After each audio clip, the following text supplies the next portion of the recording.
Let's try to make the concept of inflation simple.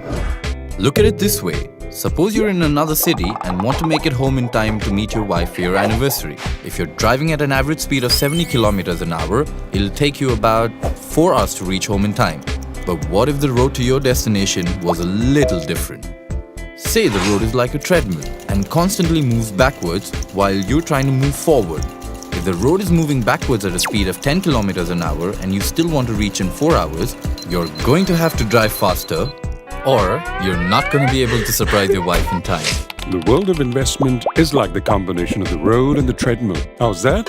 Well, one's investment have to run to cover the distance from the present situation to the desired one. And at the same time, there's a treadmill running below the road that those investments follow. This treadmill is inflation. And just like anyone on a treadmill, investments have to outrun the treadmill to travel further or risk going backwards and away from desired goals. Inflation is a rise in the general level of prices of goods and services over a period of time. And when the general price level rises, it means each rupee buys fewer goods and services. This ultimately reflects erosion in the purchasing power of money.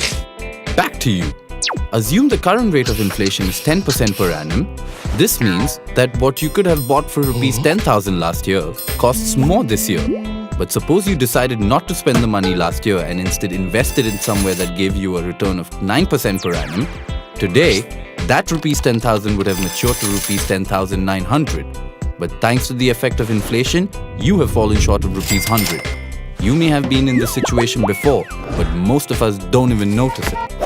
This may not seem like a huge amount, but if investments are constantly unable to keep pace with inflation over time, the results could be devastating. Assuming the same rate of inflation and return in 10 years, you will have only rupees 23,674, when what you need is actually rupees 25,937, meaning the shortfall is now rupees 2,263. And unfortunately, the gap continues to increase over time, even exceeding the original amount invested. That's huge. Imagine if the returns on your investments can't even keep up with the rise in grocery prices. Now you're panicking and wondering how you can ever protect yourself against inflation.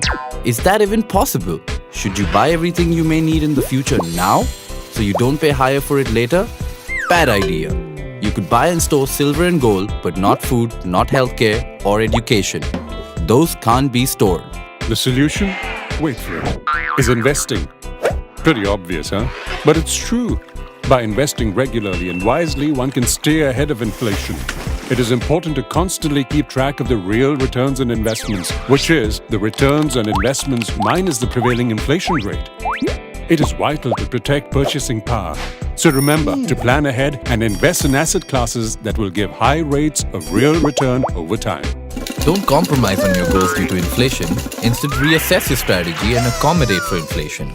Imagine how cool it would be if you actually made it on time for your anniversary in spite of being bogged down by the treadmill.